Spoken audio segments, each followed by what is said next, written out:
I actually had the idea for day one when I was writing Quiet Place Part 2, because when I wrote the opening for the Abbott family going through the circumstances of the first alien invasion, I thought that would be an amazing story point to drop into the real world in New York City and see how the whole rest of the world was dealing with it. And certainly under probably more extreme circumstances, being arguably the loudest city in the world, and how people would respond to that in great numbers. I think New York is a place that, whether you've been there or not, it is something that is familiar to you. So it's really fun to, in a world like A Quiet Place, break down a place that you think you know and put it under extraordinary circumstances. And so for me, the idea of New York was always really, really enticing. Not only how loud it is, I think it's arguably one of the loudest cities in the world, or at least as a New Yorker, we think we're the loudest city in the world. And but also the bond that New Yorkers have, that there is a group mentality to being in New York. And would people assist and help each other, or would they completely leave each other in the dust and run for survival of their own? This idea that a city that we think we know so well under extraordinary circumstances, so tragic and so horrific that you couldn't even process them. And I think that visceral response is very human, that you don't have a time to make a decision. It's fight or flight. And I think that that processing moment is gone. And so you just become your most primal self. And what is that most primal self? Do you help the person next to you, or do you abandon the person next to you? Lupita is one of those actresses who's going to make any single role or any single movie better. Period. The end. And I think that it's because of her specificity. I think she's a very, very powerful actress, a very powerful presence. She's able to communicate such deep emotion in such a unique way, and it's just such a joy to watch. And what she did with this was not only incredibly difficult physically, but it was also incredibly difficult mentally. You know, to put yourself in that position, to be terrorized for what we did in Quiet Place 2 for about 12 minutes, she had to do for the entire movie. And she did it so brilliantly and so elegantly. We were so lucky to get Joe to do this movie, because I think everyone's offering him every movie on the planet right now. And I just thought he's so technically sound and so talented. And then in this movie, yet again, it's that idea of, it's very difficult to play the worst day of your life and not let it feel too big or too melodramatic.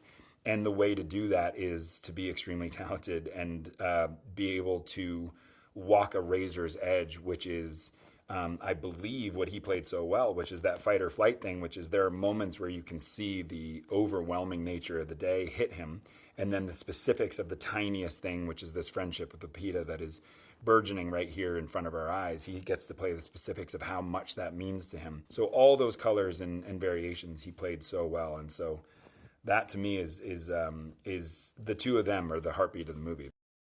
Jaimin was actually the key that I knew would connect the two worlds.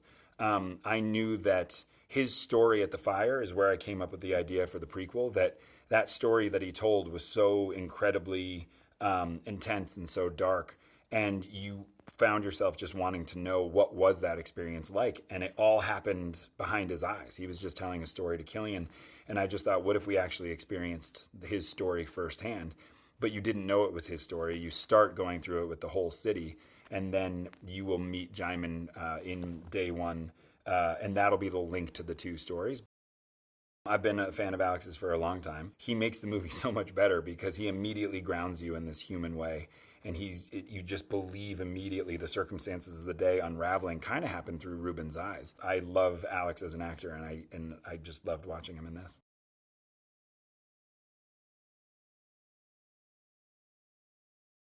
I'm Michael Sarnowski. I'm the writer-director of Quiet Place Day One. Initially with New York, I feel like we've seen a lot of kind of New York destruction, New York invasion movies, so I thought it would be fun to play in that sandbox. New York disaster films are like a genre in and of themselves, so it was fun to kind of find a little niche in that. And then naturally, you know, New York is an extremely loud place, so we spend the first 25 minutes of the movie kind of in New York as it is, and it's loud and noisy and there's so much life. And then being able to switch over into the kind of quiet version, the introspective version, is going to be really fun because you will know what you have lost in that process. The main thing was just being very focused on her point of view, and so the scares came naturally through that. I tried hard not to like force anything into that. It was just, okay, she's figuring out this world and she's exploring it, and as she figures it out, here are the things that would jump out at her and be upsetting or startling or terrorizing.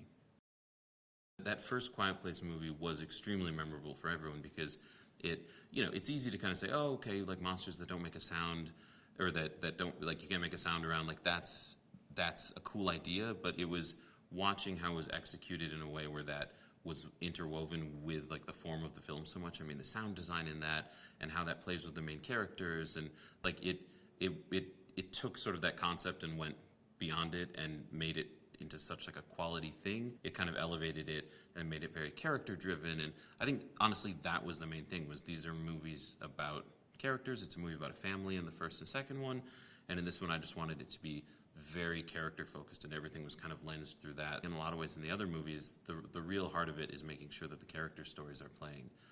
So I kind of wanted to make sure I was honoring that.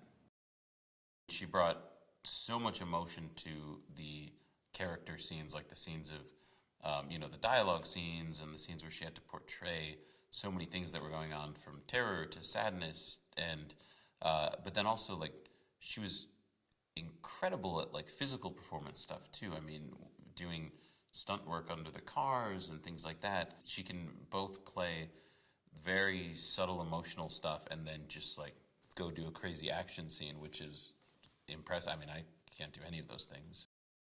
Joe, I mean, the big thing for him was he sent in an audition tape that had just all the kind of sensitivity and warmth and sadness, and he just had something about him that was both like, he's both kind of boyish yet also wise beyond his years, and that was really important for Eric. He's got a lot going on. He's kind of traumatized in his own way, but then he also has this kind of wisdom and deep kindness to him, and Joe just kind of has a lot of that very authentically, and he's just been incredible to work with. I mean, he's so young in his career, but he's so talented and so on point with everything he does, and he's just one of those actors that you can say, like, I just needed a little more of this, and he's like, yep, I know exactly what you mean, I got it, and then he's got it. Like, he's really wonderful to lean on. I mean, Alex Wolff, I loved working with him on my last movie, Pig. I knew I would love working with him on this. I did. He's incredibly committed. I mean, he will bleed for a role. He studied so much to become Ruben and was just so willing to go for it. Jerome was incredible to work with. He was another, I mean, he's just a classic actor in the sense of can bring it, like he knows how to turn it on, turn it off, make it happen. I don't know, he was a joy to work with. I was so lucky to get to work with him. He was wonderful. He can bring so much intensity, but then is still just like the warmest, sweetest person. I mean, he's incredible. He's an incredible talent. I think New York is a central character in this movie. I think everyone in the movie has their own specific relationship to the city. I think the movie plays off of the audience's relationship to the city.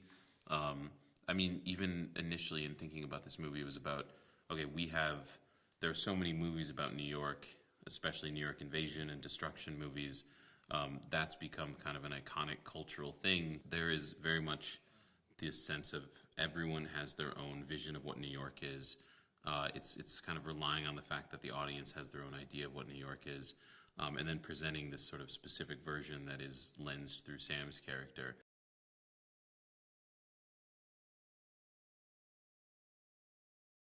It feels kind of surreal because New York is so noisy.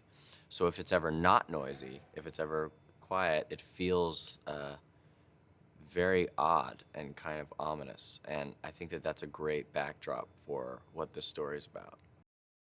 There are moments that I think are going to be really terrifying and thrilling. You get to know these monsters and in a deeper way, not just in kind of the surface way. Whenever you do a new installment in a franchise, I think it's really important to reinvent it if you're a new filmmaker. And I think what Michael brings to this is a tenderness. And I think that the first two movies are deep in many ways, but I think this takes it even further in that direction.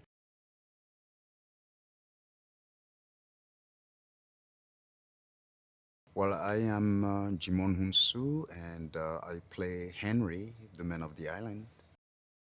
This is day one, explaining how these creatures came to Earth and um, the devastation that took place.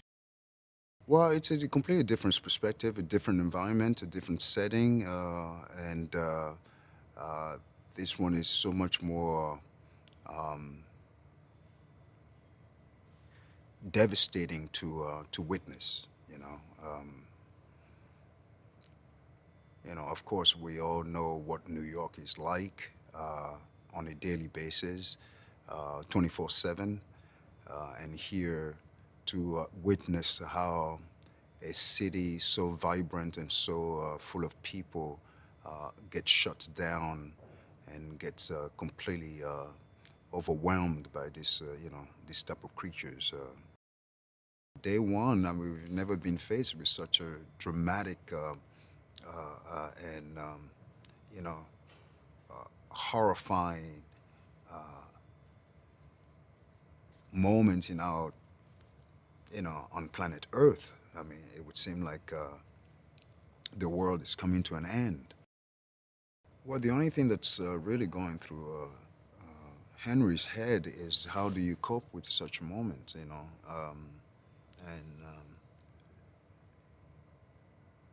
how do you protect your family? In the first one, we're still very much in the discovery moment, trying, realizing what's happening and having to cope with the present situation and how to navigate that. How do you navigate? Can you walk without making noise and still manage to survive? How can you one protect their family in that sort of in this moment in time? It's quite a challenge.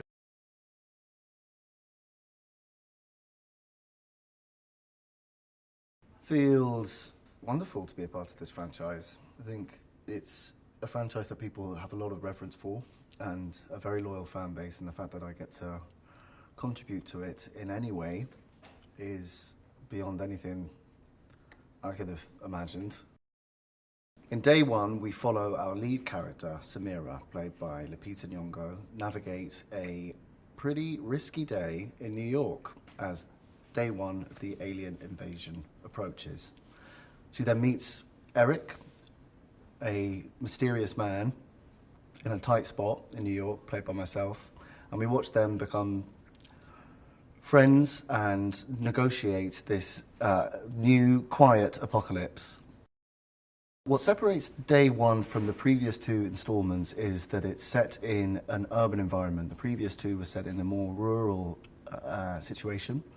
And here we find two strangers collide in an urban environment which is very noisy, and they have to be extremely quiet. We have an excellent cast in this film. Lupita is our wonderful lead. She plays Samira brilliantly, and the prospect of working with her was something that I couldn't really believe or deny. Alex Wolff is in it. He'll be doing his thing in it, quietly. Jarmon Honsu brilliantly reprising his role. I think fans can be very excited to see a familiar franchise and a familiar world that they've grown to love in a very new setting with brand new characters, and it's even quieter than before. Could you believe it?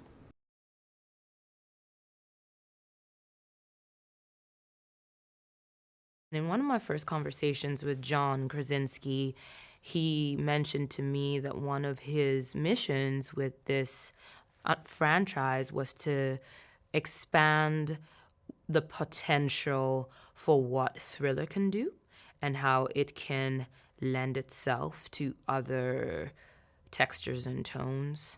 And I think what is in line with the last two A Quiet Places that we saw is that this film is very character driven. So yes, there are creatures and yes, there are scares, but the investment is really in the characters. What is so brilliant about this concept of A Quiet Place is that an audience is really forced to survive their own thoughts as they're watching these movies because it's quiet, so you have a lot of time to hear yourself. And I think that's what makes them so intriguing and so popular. I think fans are going to be excited to meet a whole new host of characters in a world that they're familiar with. I think that they're going to be enthralled by the love letter that this film is to New York City, a city that means a lot to the people who live in it, but also, I think, to the world, New York has a personality unto itself, and I think it's a reference point that a lot of people understand. I am really excited to join the Quiet Place franchise and universe. I really enjoyed the first films. I thought they were innovative and fresh and exhilarating. And now we get to tell a whole new story with Day One. So in A Quiet Place Day One, we have gone back to the beginning of what happened before the aliens invaded the Earth. And we meet Samira, who is on a day trip to New York when they arrive. And she obviously has to adjust to this new world and figure out a way to survive. And on the way, she meets Eric, a perfect stranger, who she has to figure out how to survive with. I think the fans of this franchise will be most excited to see it on a new scale. We're no longer on a small remote farm in the middle of nowhere. We are in busy New York City, bustling. So you can imagine the scope and scale of what that means when this invasion happens. Day one of the invasion in New York City comes with chaos and pandemonium. Nobody knows the new rules of the world, and everybody has to learn them. And we take you on the journey of how that happens.